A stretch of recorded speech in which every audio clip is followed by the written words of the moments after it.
Tonight, an I-Team exclusive as red tide continues to turn parts of Florida's Gulf Coast into watery cemeteries of dead fish.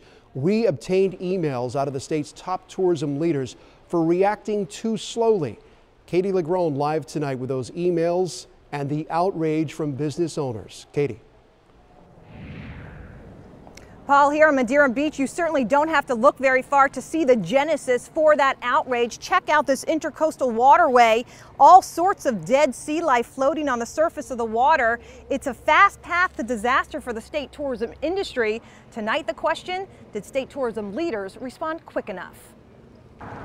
I smell it, I taste it, I feel it. As Florida's worst case of red tide in a decade leaves lines of dead. We did see a lot of dead fish. And miles of empty. There's no one here. We obtained internal emails from Visit Florida showing the state's taxpayer-funded tourism marketing group was slow to jump in and respond to the crisis. I wish Visit Florida would have been out in front of this long before it hit national news, wrote the owner of an entertainment company on August 9th, months after dead fish tales made headlines. And this message from Visit Florida's CEO finally went out to its members. I think this is very late to be addressing this issue, added Chris Cullison, who owns the Sandpiper Inn on Longboat Key, where customers and profits dropped off nearly 2 months ago when red tide washed ashore. The crisis was already there for a couple of weeks and a few months even south of us. Visit Florida boasts it's Florida's official tourism source. Membership buys online marketing and promotion. For paying members, communication is everything. The communication that we get from these folks is not worth it. Even Visit Florida's board expressed concerns. You didn't mention anything regarding arguably the biggest threat to our state's tourism industry since Hurricane Irma.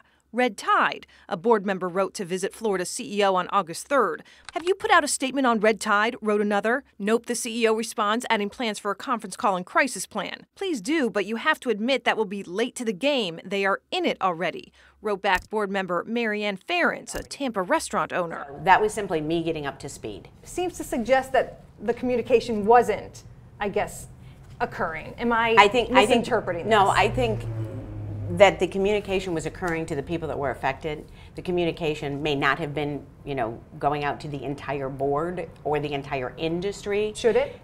I don't mean to be evasive in the answer, but I would really have to think that through of what the importance of it would be. I am very emotional about this. Cullison told us she isn't renewing her $285 Visit Florida membership. It's very sad. It's very sad. A mess forcing business owners and tourists to just wait it out. We got here when it got here, unfortunately. Ding ding. Lucky us.